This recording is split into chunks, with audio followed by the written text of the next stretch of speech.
ଆପଣ ଜାଣିଛନ୍ତି ମୁଁ ଆଜି ବହୁତ ଖୁସି କାହିଁକି ନା ମୋର ଆଜି ଗୋଟେ ସୁନ୍ଦର ପାର୍ସଲଟେ ଆସିବ। ଆପଣମାନେ ୱେଟ୍ କରନ୍ତୁ। ଦେଖିଲା ବେଳକୁ ମୋତେ ଡାକିଲେ ଆପଣଙ୍କର ପାର୍ସଲ ଆସିଛି, ଆସି ପାର୍ସଲ ନେଇଯାଅ। ମୁଁ ପୁରା ଖୁସିରେ ଗଦଲ ଗଦଲ ହେଇକି ତାଙ୍କ ପାଖକୁ ଦୌଡ଼ିଗଲି।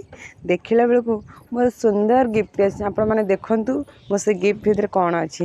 ମୁଁ ଦେଖିକି ଏତେ ଭାବବିହ୍ୱଳ ହେଇଗଲି ଆଉ ଖୁସିରେ ଗୋଟେ ଗୀତ ଗାଇଦେଲି, କାହ୍ନା ରେ କାହ୍ନା କାହ୍ନା ରେ କାହ୍ନା। ବୁଝିପାରୁଛନ୍ତି ତ କ'ଣ ହେଇଥିବ? ମୁଁ କରିଥିଲି ପାର୍ସଲ ରାଧାକୃଷ୍ଣଙ୍କର।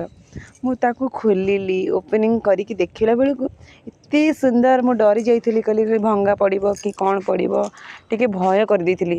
ହେଲେ ଭଗବାନଙ୍କ କୃପା କ'ଣ ଯେ ସେ ସୁନ୍ଦର ଭାବରେ ମୋ ପାଖକୁ ଆସିଗଲେ। ଆଉ ଦେଖିବାକୁ ଏତେ ସୁନ୍ଦର ମୁଁ ଦେଖିକି କାନ୍ଦି ପକାଇଲି।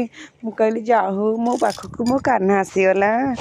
ଆପଣମାନେ କୁହନ୍ତୁ ତ, ଯେଉଁମାନେ ଅର୍ଡ଼ର କରିବେ ମୁଁ ସେଇ ଲିଙ୍କଟା ଆପଣମାନଙ୍କୁ ପଠାଇଦେବି, ଆପଣମାନେ ଅର୍ଡ଼ର କରିବେ। ଆଉ ଏତେ ସୁନ୍ଦର ଯେ ମାନେ ଭିଡ଼ିଓ ଦ୍ୱାରା ନିଜେ ଦେଖିବା ବହୁତ ବଢ଼ିଆ ଲାଗିବ। ଆପଣମାନେ ଯଦି କରିବେ ତ ଆପଣଙ୍କୁ ସେଇ ଲିଙ୍କଟା ପଠାଇଦେବି। ହରି ବୋଲ।